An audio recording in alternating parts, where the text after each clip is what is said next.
তাহলে আমি আল্লাহর কসম করে আপনাদেরকে একটা কথা বলছি, আমি নির্বাচনের পরে জামায়াতের আমিরের সাথে কথা বলেছি। সেই কথার ভেতরে একদম উনি যা বলেছেন, আল্লাহর কসম করে বলছি, আগেই বলছি, উনি যা বলেছেন সেই কথাটাই আপনাদেরকে বলি।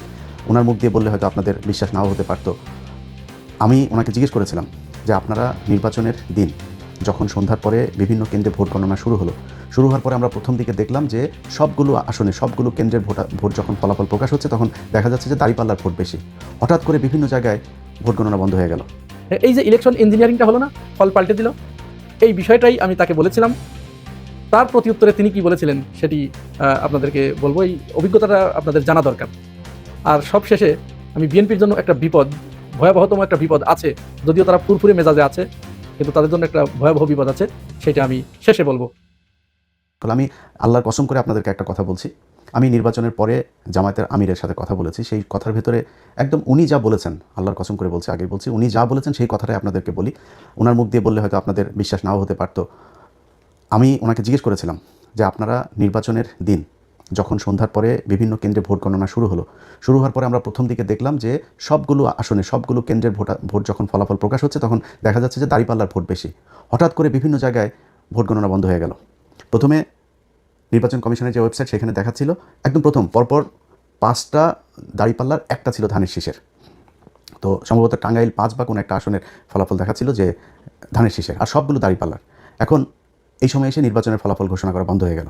তো বন্ধ হওয়ার পরে যখন কিনা আপনি করলেন, একসাথে কয়েকটা কেন্দ্রের কয়েক ঘন্টা পরে আপনি দিলেন, 2-3 ঘন্টা থেমে থেকে তারপরে হঠাৎ করে একসাথে, যেমন তারেক রহমানের যে আসনটা খালিদুজ্জামান ভাই যেখানে দাঁড়িয়েছিল, খালিদুজ্জামান যখন কিনা সম্ভবত 17টা না কয়টা আসনের ফলাফল তারা একসাথে রিটার্নিং অফিসার আপনার সাইন করে দিয়ে দিয়েছেন যে এটার আলাদা কোনো খবর নাই যে কোন কেন্দ্রে কতটুকু। যেটা আমি নির্বাচনের আরও 1 সপ্তাহ আগে থেকে বারবার বলছিলাম যে কারচুপি যেটা হতে পারে, এই যে বলা হয় মানে আধ্যাত্মিক কথাবার্তা বলা হয়, ভারত আমাদের এখানে জোর করে বসায় দেওয়া যায়, ভারত যা চায় তাই হয়, আমেরিকা যা চায় তাই হয়, এটা আমি মানি না, এটা আমি মানতে চাইও না, ভবিষ্যতেও মানবো না যে তারা এসে তারপরে ওই কালো জাদু করে তারপরে কাউকে ভোট বেশি পাওয়া যায়। এটা আমাদের দেশের যে ইঞ্জিনিয়ারিং যে মেকানিজম সেটার মাধ্যমেই এটা করা হয়। তো সেটা কীভাবে করা হয়, ধরেন আপনি ফলাফল ভোট হয়েছে এক রকমের, আর রিটার্নিং অফিসারের অফিসে যখন যায় তখন রিটার্নিং অফিসার ঘোষণা দেয় আরেক রকম। এই জন্যই আমি বারবার বলেছিলাম যে প্রতিটা কেন্দ্রের ফলাফল কেন্দ্রে যারা থাকবে এজেন্টরা, তারা ওই কেন্দ্রের ফলাফল ঘোষণা করে তারপরে এই কেন্দ্র ছাড়বে। কিন্তু জামাত ইসলামের বিভিন্ন জায়গাতে এই অভিযোগটা আমি নিজেও পেয়েছি যে জামাতের ধরেন এক জায়গায় আমি জামাতের একজনকে জিজ্ঞেস করছিলাম এই যে কী বলে মামুনুল হকের কেন্দ্রে। তো মামুনুল হক হুজুরের এই কেন্দ্রটাতে আমি 100% গ্যারান্টি দিয়ে বলতে পারি যে উনি পাশ করেছিলেন, ববি হাজরা যেখানে পাশ করেন নাই, কিন্তু ওনার এখানে এজেন্ট নাই। পরে আমি জিজ্ঞেস করলাম যে এই কেন্দ্রটাতে এজেন্ট ছিল, পরে উনি খোঁজ নিয়ে আমার জানালেন যে ওইখানে একজন নারী এজেন্ট ছিল, তিনার ছোটো বাচ্চা ছিল, তিনি চলে গিয়েছেন। আরেক জায়গায় একজন গিয়েছিলেন নামাজে, ওই ফাঁকে যা করা করে ফেলেছে। সো আপনাকে এই প্রিপারেশন রাখতে হবে যে এমন একজনকে দিতে হবে যে 24 ঘন্টা থাকতে হবে, যতক্ষণ দরকার হয় এই ফল বের না হওয়া পর্যন্ত তাকে থাকতে হবে। এরকম ঘটনা নিশ্চয়ই আরও অনেক জায়গাতেই ঘটেছে। এই ঘটনাগুলোকে যাতে ঘটানো না হয় সেটা ব্যবস্থা করতে হবে। তো আমি সাহেবকে জিজ্ঞেস করলাম যে আপনারা যখন ফলাফল দেখলেন যে কয়েক ঘন্টা বন্ধ রেখে এরপরে এই ফলাফল দেওয়া হলো, হঠাৎ করে 10টা 15টা 20টা কেন্দ্রের একসাথে ফলাফল দেওয়া হচ্ছে, এই 2-3 ঘন্টা যখন বন্ধ ছিল আপনাদের নিশ্চয়ই মনে আছে চ্যানেল 24, 71 টিভি, সময় টিভি, তারপর আরও কয়েকটা টেলিভিশন আছে, এরা আপনার রেজাল্ট দেওয়া শুরু করলো কি যে সব জায়গায় বিএনপি, জামাতের যে আসনগুলো আমি নিজে ধরেন যেগুলোর খবর জানছিলাম, যেমন আমার বাসায় চুয়াডাঙ্গাতে, আমি চুয়াডাঙ্গার দুটোতেই রেজাল্ট পেয়েছি যে দুটো জিতে গিয়েছে, কুষ্টিয়াতে 3টা রেজাল্ট পেয়েছে জিতে গিয়েছে, নীলফামারীতে জিতেছে, সাতক্ষীরাতে জিতেছে, যশোরে খবর পেয়েছে, কিন্তু সেগুলো রেজাল্ট দেওয়া হচ্ছে না, সেগুলো বলছে না, সব বিএনপি এবং মানে আজগুবি রেজাল্ট দিয়ে দেওয়া হচ্ছে চ্যানেল 24, তারপরে এই সময় 71 এই টেলিভিশনগুলোতে। তো আমি সাহেবকে বললাম যে আপনারা এই সময়টাতে আপনারা কোনো প্রতিবাদ করলেন না কেন? যখন দেখলেন যে আপনাদের রেজাল্টটা দেওয়া হচ্ছে না, ওই জায়গাতে আপনাদের উচিত ছিল। ঢাকা 8, মির্জা আব্বাস কখনোই পাশ করে নাই। মির্জা আব্বাসের এখানে কী হয়েছে সেটা বাংলাদেশের সব মানুষ দেখেছে, যে বিএনপি করে সেও জানে কীভাবে পাশ করানো হয়েছে তাকে। তো এই জায়গাগুলোতে তো আপনারা যখন দেখলেন যে ঠিক আছে ঢাকা 13 আমার শেষ, 13 পুরো এস্টাবলিশমেন্টটা আপনি 14 নিয়ে যেতে পারতেন, 11 নিয়ে যেতে পারতেন, 8 নিয়ে যেতে পারতেন, এটা করা হয় নাই কেন? যেমন নাহিদের আসনে জামাত ইসলামের বিশাল প্রস্তুতি ছিল, সেখানে কিন্তু কারচুপি করার সর্বোচ্চ চেষ্টা করা হয়েছে, শেষ পর্যন্ত পারে নাই। তো এখন এইখানে এগুলোতে করা হলো না কেন? মির্জা আব্বাসের আসনটাতে সেখানে যেখানে কোনো সিল মারা নাই, এক জায়গায় কালো দাগ আছে, তারা নিজের দাগ দিয়েছে, দাগ দিয়ে তারা বলেছে যে এটা এই পেয়েছে। নির্বাচন কমিশন সিদ্ধান্ত দিল যে যেখানে কালো দাগ পেপারের যে কোনো এক জায়গায় যদি নাকি থাকে, দাগ থাকে, সেটাই ধানের শীষ হিসাবে গণ্য করা হবে। কেন? ধানের শীষ ছাড়া কি আর কোনো মার্কা নাই ওইখানে? এটা করা হয়েছে। তো এই আমি যতটুকু আমি আপনাদের কাছে সব কিছু বলছি না, আমি যতটুকু ভেতরে মানুষজনের সাথে কথা বলে বুঝেছি যে এই নির্বাচনটা আসলে এরকম একটা ফলাফল জামাতকেও আগে থেকেই বলে রাখা হয়েছিল যে আপনাদেরকে মেনে নিতে হবে।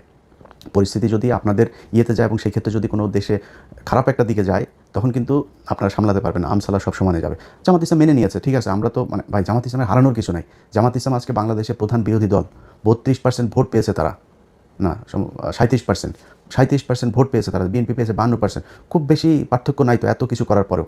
এই যে আমরা গত প্রায় 1.5 বছর, বিশেষ করে সব শেষ 6টা মাস ধরে আমরা বট বাহিনীর কথা শুনেছি। তো বট বাহিনী হলে 32% সব কি বট নাকি? ভোট কি অনলাইনে হয়েছে, ফেসবুকে হয়েছে? ভোট তো সরাসরি হয়েছে। তাহলে এই যে 37% ভোটটা পেলো জামাত ইসলাম, তাহলে এই ভোট কোথেকে আসলো? অতএব জামাত ইসলাম ভোট পেয়েছে, এবং জামাত ইসলাম যেই ভোট পেয়েছে, যদি সব বিতর্কের বাইরে যে মনে করি যে নির্বাচনটা সুষ্ঠু হয়েছে, এই সুষ্ঠু নির্বাচন হয়ে থাকলেও জামাত ইসলামের জন্য বিশাল ব্যাপার। আজকে এই 2026 সালে এসে আমরা কথা বলছি, কারণ আমাকে যদি আপনি জিজ্ঞেস করেন যে ভাই বিএনপি জিতে গেল, আমি জামাত হেরেছে, তাতে সমস্যা কি? জামাত কি সারা জীবন ক্ষমতায় থাকবে নাকি?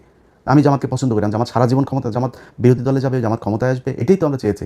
তাতে সমস্যাটা কোথায়? শেখ হাসিনা দেশে নাই, এটার চাইতে সন্তুষ্টি আর কিছু নাই। এখনও মাঝে মধ্যে ঘুম থেকে ওঠার পরে মনে হয় যেন শেখ হাসিনার কি নাই, আসলে এটা সত্যি কল্পনার ভেতরে আসে। তো আমার কথা হলো যে আপনারা যখন কিনা একসাথে রাজনীতি করেছেন, একসাথে জেল খেটেছেন, একসাথে গুম হয়েছেন, এখনও পর্যন্ত বিএনপির লোকজন আপনার খুঁজে পাওয়া যায় না, এরকম অনেক মানুষ আছে না? ইলিয়াস আলী কোথায় আমরা জানি না, চৌধুরী আলম কোথায় জানি না, এরকম অনেক মানুষ আছে যাদেরকে খুঁজে পাওয়া যায় না। এই যে যিনি এমপি নির্বাচন করেছেন তুলি, তিনার ভাই জানে না এখনও সে কোথায় আছে। এই যে গুমগুলো হয়েছে, খুনগুলো হয়েছে, খিলগাঁয়ের জনি, তার বুকের মধ্যে 10টা না 12টা গুলি করা হয়েছে, মৃত্যুর পরেও তার বুকে গুলি করা হয়েছে। এগুলো কি ভাই অনেক দিন আগের কথা নাকি? মাত্র এই 2-3 বছর আগের মধ্যে এর মধ্যেই সব কিছু ঘটেছে। আজকে আপনারা কোথায় থাকতেন? সেই জামাত ইসলাম আজকে প্রধান বিরোধী দল, কথা বলতে পারে, তার একটা কর্মীর উপরে কোনো নির্যাতন হলে সরাসরি যায় সে প্রতিবাদ করতে পারে, সে সেখানে যায় মানে প্রতিরোধ গড়ে তুলতে পারে। তো এটার চাইতে বড় আর কি হইতে পারে? বিএনপি এখন ক্ষমতায়, ভাই স্বপ্ন দেখেছেন? এটা স্বপ্নেও কল্পনা করেছেন যে 2026 সালে তারেক রহমান প্রধানমন্ত্রী হবে? এখন কথা বলতে গেলে তো ভাই অনেক বড় বড় কথাবার্তা বলা যায়। আমরা এই কথাবার্তা নিয়ে যদি তর্ক করতে চান, তর্ক করে পারবেন না। আমরা ওই যে 10 ডিসেম্বর আমরা দেখি না ইয়েতে আপনার যে মিটিংটা হলো, আপনাদের শেষ পর্যন্ত নিয়ে গরুর হাটের মধ্যে নিয়ে করতে দিতে চেয়েছিল, আপনার জনসভা করতে দিতে চেয়েছিল, মনে আছে সেটা? সারা দেশের মানুষ মানে একটা শ্বাসরুদ্ধকর পরিস্থিতির মধ্যে বসবাস করতো। একটা ককটেল ফুটেছে, তাও অনেক দূরে, সেই কাকরাইল মোড়ে না কোথায়। আপনার মহাসচিব পরবর্তী কর্মসূচি ঘোষণা না করে দৌড় দিয়েছিল, আবার ফের স্টেজে উঠে এসে এরপরে কর্মসূচি ঘোষণা করে তাড়াতাড়ি দৌড়। এটাই তো আপনারা। ভাই খালেদা জিয়ার বাসার সামনে বালুর ট্রাক সরাইতে পারে না 1.5 বছর, এটাই তো আপনারা। খালেদা জিয়াকে জেলখানায় নিয়ে গেছে, কিছু করতে পেরেছেন? কি করতে পেরেছেন? চিকিৎসা, এই যে মহিলাটাকে চিকিৎসা নিতে দেওয়া হয়নি, বাড়িতে ছিল তখন, তো জেলখানায় না, বাড়িতে ছিল, সেখান থেকেও তাকে বিদেশে নিতে দেওয়া হয়নি। কী করেছেন তার জন্য? মহিলা মারা গিয়েছে, এই তিলে তিলে ধুকে তারপরে মারা গিয়েছে। সো এত বড় কথাবার্তা বলে লাভ নাই। এই দেশে আপনি রাজনীতি করবেন, বিরোধী দলে যাবেন, আবার ক্ষমতায় আসবেন, সরকারি দলে থাকবেন, বিরোধী দল আপনারা অনেকভাবে জ্বালাবে, সব ঠিক আছে, এটা পার্ট অফ পলিটিক্স। কিন্তু আওয়ামী লীগ যদি ক্ষমতায় আসে, আওয়ামী লীগ যখন আপনার বিরোধী দল বা আপনি বিরোধী দল, আওয়ামী লীগ সরকারি দলে থাকে, ওই সময় পরিস্থিতি কী হয় সেটা আপনারা এই গত 15 বছরে দেখেছেন। অতএব এইটুকু দিয়েই চিন্তা করেন।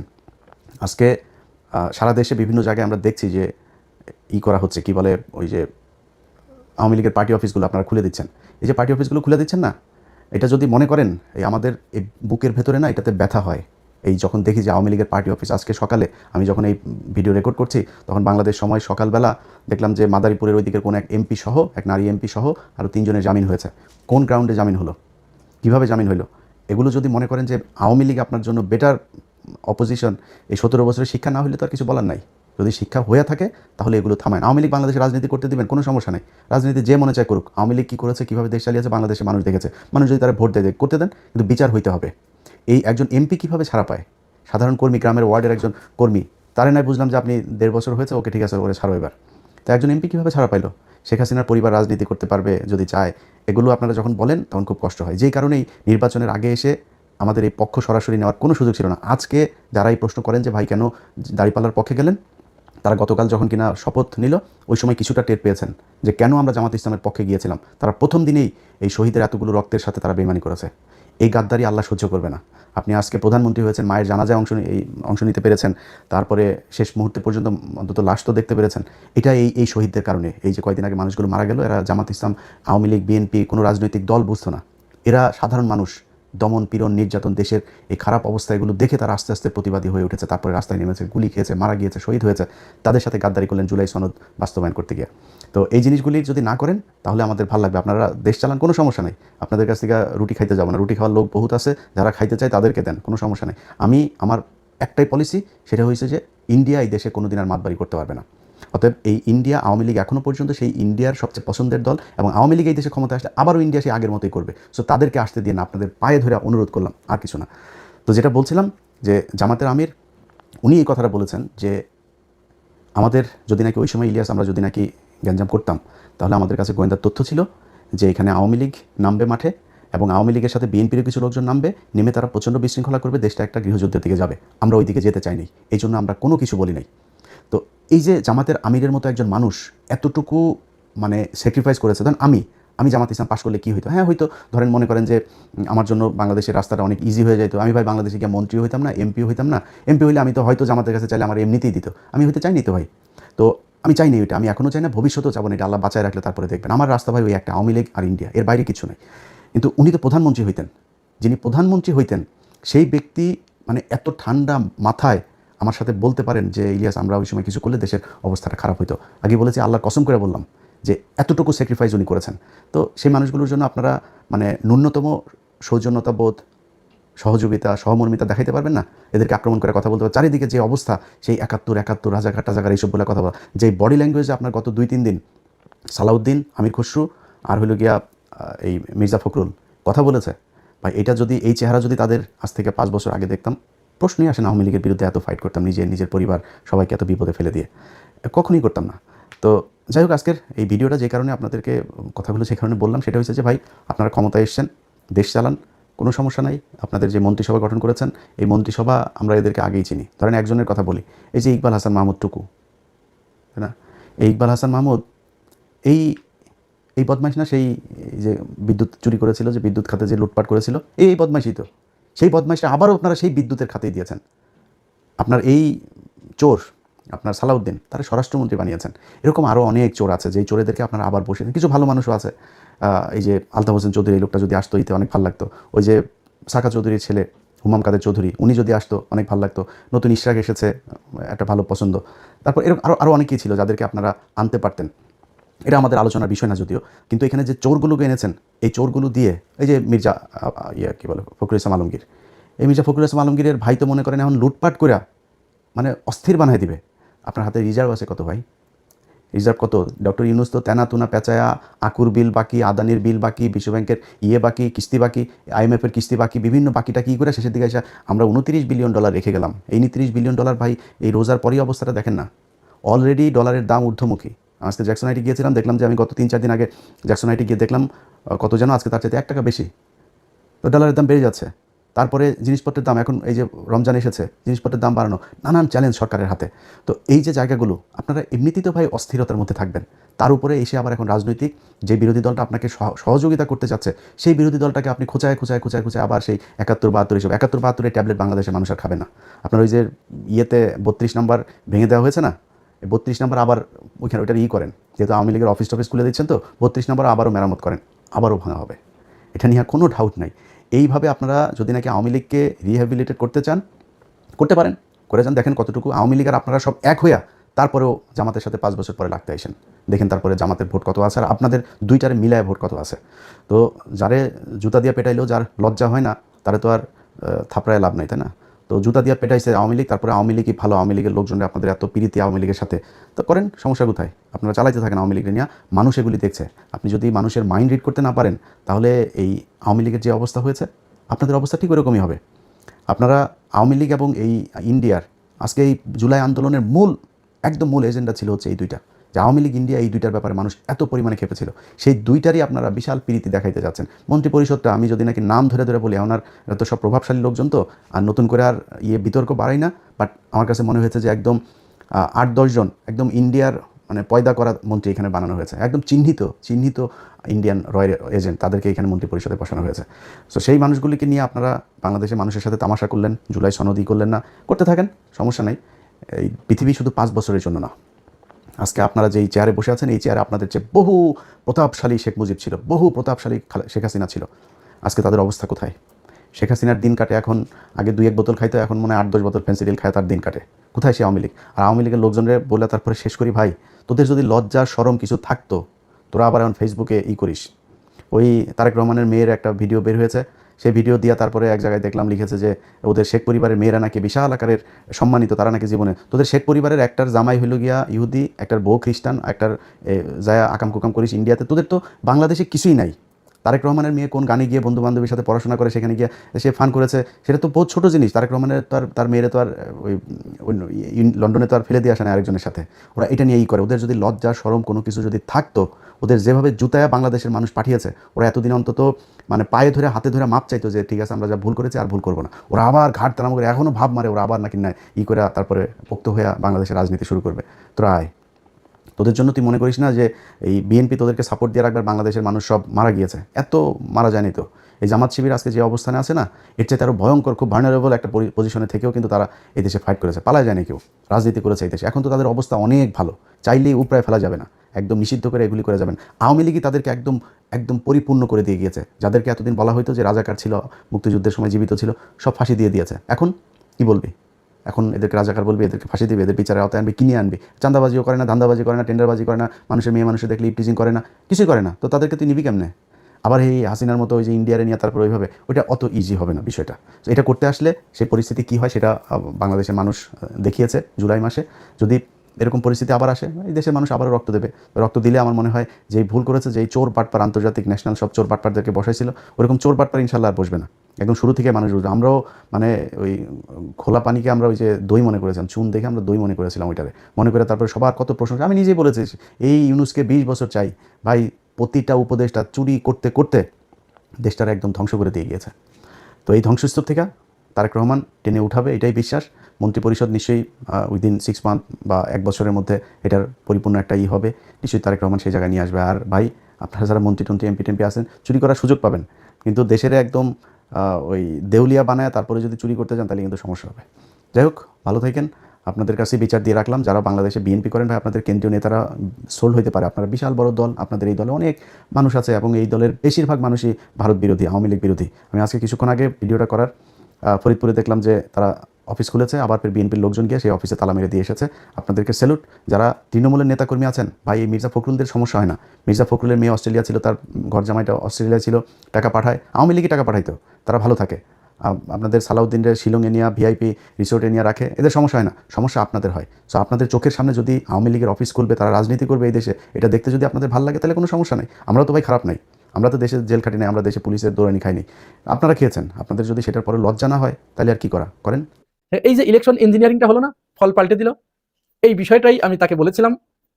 তার প্রতি উত্তরে তিনি কি বলেছিলেন সেটি আপনাদেরকে বলবো। এই অভিজ্ঞতাটা আপনাদের জানা দরকার।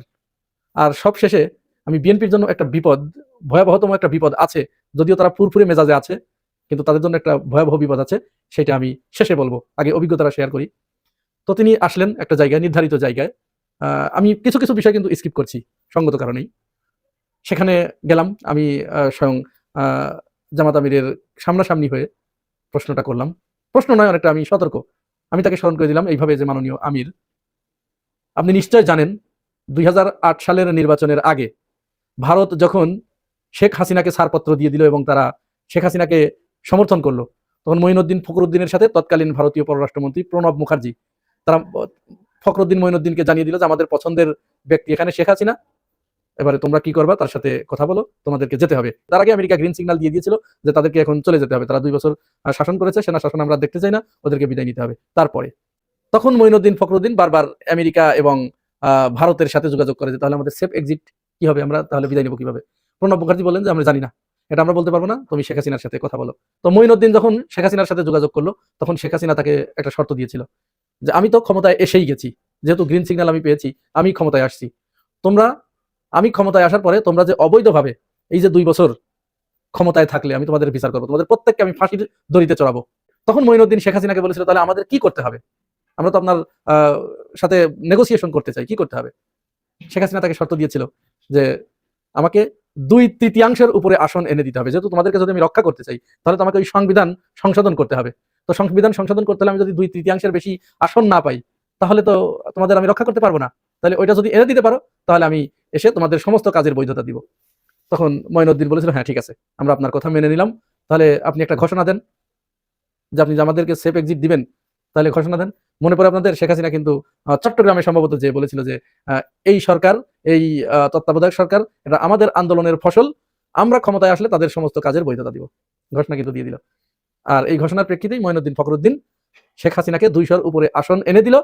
শেখ হাসিনা ক্ষমতায় এসে তাদের সমস্ত কাজের বৈধতা দিল, সংবিধান পরিবর্তন করে তাদেরকে সেফ এক্সিট দিয়ে দিল।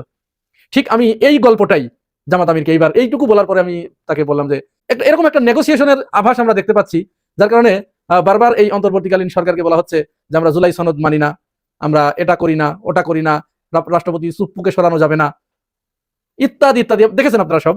এইটার ব্যাপারে আপনাদের কোনো প্রস্তুতি আছে কিনা? যদি এরকম হয় তখন জামাত আমির এই ব্যাপারে কোরআনের ওই আয়াতটা শুনিয়ে দিলেন আর কি, যে মাকারুয়া মাকারুল্লাহ। সব ঠিক আছে, কিন্তু আসলে সবশেষে কিন্তু রঙ্গমঞ্চে অভিনয় করতে হয় মানুষকেই, এইটুকু মাথায় রাখতে হবে। সব আল্লাহ করে, কিন্তু রঙ্গমঞ্চে অভিনয়, ছাপারার ভোগান্তি, এটা মানুষকেই করতে হয়। এবং এখানে মানুষ তার বিচক্ষণতা দিয়ে, তার প্রুডেন্স দিয়ে অনেক কিছু সে মিনিমাইজ করতে পারে, আবার ম্যাক্সিমাইজও হয়ে যায়। তো যাই হোক, আমি তো বুঝলাম। তো এখন মেলে কিনা আপনারা একটু চিন্তা করুন তো, মেলে কিনা। এটা কিন্তু আমি এই যে বললাম, এটা কিন্তু আমি এর কোনো প্রমাণ নাই, ডকুমেন্টস নাই, কিছু নাই। এটাকে আপনারা যদি রেফারেন্স চান তাহলে কিন্তু আমি দিতে পারবো না। তবে আমার কাছে আমার প্রুডেন্স যতটুকু আছে, আমার যতটুকু আল্লাহ বোঝার সামর্থ্য দিয়েছে, আমি সেই অনুযায়ী কিন্তু এই প্রশ্নটা করেছিলাম। এবং আমার কাছে মনে হচ্ছিল যে এরকম একটা কিছু হবে, অর্থাৎ 2/3 আসন বিএনপি এবার তাকে যেভাবে হোক তাকে দেওয়া হবে। তো সেটাই কিন্তু হয়েছে। এটা আপনারা আবার অন্যভাবে নিয়ে নেন, এটা কাকতালীয় হতে পারে, ওইটার কারণেই যেটা হয়েছে সেটা নাও হতে পারে। মনে করেন এটা কাকতালীয়, কিন্তু হয়েছে। আবার বাজারে যে অভিযোগগুলো এসেছে, ব্যাপক কারচুপির যে অভিযোগগুলি এসেছে, এগুলো তো অস্বীকার করার কোনো উপায় নেই। আমরা তো মিডিয়ার কল্যাণে সেটি দেখছি। তাহলে এটি অস্বীকার করবো কি করে? তাহলে এই ব্যাপারে সতর্ক করার পরেও জামাত ইসলাম ওই ব্যাপারে যথাযথ পদক্ষেপ নিতে পারে নাই। উপরন্তু আমি নির্বাচনের দিন আমি যেখানে ভোট দিয়েছি, দেখলাম ভোট কেন্দ্রে, আমি যখন ভোট দিতে যাচ্ছি, ভোট কেন্দ্রের আশেপাশে একেবারে প্রবেশ মুখে, যেখানে মানুষ লাইন দিয়ে দাঁড়িয়ে আছে, মেন রোডের আশেপাশে বিএনপি নেতাকর্মীরা তারা তাদের প্রার্থীর আইডি কার্ড ঝুলিয়ে ঠিক ওই আশেপাশে শয়ে শয়ে, এক একজন নয়, আশেপাশে ঘুরঘুর করছে। তারা ওই যে বড় লম্বা মেয়েদের লাইন, সেই লাইনের পাশ দিয়ে বারবার ঘোরাঘুরি করছে, আসা যাওয়া করছে। এতে কি প্রভাব পড়ে না মানুষের মনে? অপরদিকে জামাতের কোনো কর্মীকে আইডি কার্ড ঝুলিয়ে আমি ওই নির্বাচনের আশেপাশে কোথায় দেখি নাই। পরে আমি খুঁজতে শুরু করলাম, খুঁজতে খুঁজতে আমি পেয়ে গেলাম ভোট কেন্দ্র থেকে মিনিমাম 600 গজ দূরে দেখি তারা কয়েকজন বসে আছে। আমি তাদেরকে বললাম যে আপনারা এখানে, ওখানে তো ওনারা ঘোরাঘুরি করছে, তা আপনারাও তো ওখানে 2-1 জন যেতে পারেন। তো আমাকে তো আর কেউ চেনে না, যার কারণে তারা ওইটারে কোনো পাত্তা দিল না। পরে আমি রাস্তা পার হয়ে এই পাশে যখন চলে আসলাম, এই পাশে এসে দেখি তারা তাদের তাঁবুতে বসে আছে, যে নির্বাচনী ক্যাম্প করেছে। সেখানেও আমি বললাম যে ভাই আপনারা তো এখানে বসে আছেন, তো ওইখানে তো এই অবস্থা, ডিটেলস বললাম। তো তারা বলছে ওরা ওখানে আছে, ওখানে থাক, আমরা এখানে বসে আছি। তার মানে বুঝতে পারছেন, মানে একেবারে আমার কাছে এইটার পরে মনে হলো যে তাদের হাতে ছেড়ে দেওয়া হয়েছে। তো আপনি যখন তাদের হাতে ছেড়ে দিবেন, তারা তো সেই কাজ করবেই, সেই কাজ তো করবেই। আমার কাছে ওইখান থেকেই কেন যেন মনে হলো যে আসলে আন্তরিকতাটা আমার কাছে কম মনে হলো, এবং ভোট কেন্দ্র যে পাহারা দিতে হবে এবং প্রতিপক্ষকে যে আটকিয়ে রাখতে হবে, কোন রকম কারচুপি করতে দেওয়া যাবে না, এটার প্রচন্ড উপস্থিতি। আমি জাস্ট শুধু আমি যেখানে ভোট দিয়েছি সেটার কথা বললাম, সারা দেশে এর চিত্র আলাদাও হতে পারে। তো এই অবস্থা।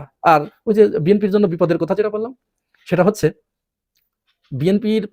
বিএনপি শপথ নেওয়ার পরে আপনারা জানেন যে তারা কোনো পরিষদ সংস্কার কমিশনের শপথ নেয় নাই। অর্থাৎ তারা জুলাই সনদ এখন আর ওই যে আগে যেটা আলী রিয়াজের সাথে সংস্কার কমিশনে হয়েছে, যে কোটি কোটি টাকা খরচ হয়েছে, ওইটার আর কোনো ভ্যালু নেই, ওইটা এখন তারা মানতে চাচ্ছে না। এখন কেউ একজন ওই গণভোট বাতিল চেয়ে আদালতে রিট করেছে, আর একজন 2টা মামলা রিট হয়েছে, আর একজন টোটাল ওই সংস্কারের ওই বিষয়টাকেই বাতিল করার রিট করেছে। এটা কিন্তু প্রি প্ল্যান, এটা করানো হয়েছে। করানো যখন হয়েছে তখন শিশির মনির যদিও ঘোষণা দিয়েছে যে এটা আইনিভাবে মোকাবেলা করব, আইনিভাবে মোকাবেলা করে কি হবে সেটা পরের বিষয়, সেটা আদালত বলে দেবে। কিন্তু এই যে এটা কিন্তু করানো হয়েছে। আচ্ছা, এখন যখন বিএনপি ক্ষমতায় আসার পরে যখন এইটা হতে দিয়েছে, এবং যারা সাধারণ ন্যূনতম যারা জ্ঞান গরিমা রাখে, রাজনীতি বোঝে, তারা মাত্রই বিশ্বাস করবে যে এটি বিএনপির গ্রিন সিগন্যাল না পেয়ে তো আর এই রিট করে নেই। তো যেহেতু জুলাই গণঅভ্যুত্থান এবং গণভোট, এই দুটির মাধ্যমেই তো এই বিএনপি সরকারের বৈধতা আসবে, তো এটা যখন বাতিল হয়ে যাবে তখন তো বিএনপি সরকারও বাতিল হয়ে যাবে, অবৈধ হয়ে যাবে। সুতরাং কেউ একজন যে কোনো মুহূর্তে এই সরকার যে অবৈধ, বিএনপি সরকার যে অবৈধ, এই মর্মে একটা রিট দায়ের করে ফেলতে পারে। এটা কিন্তু অসম্ভবের কিছুই নয়।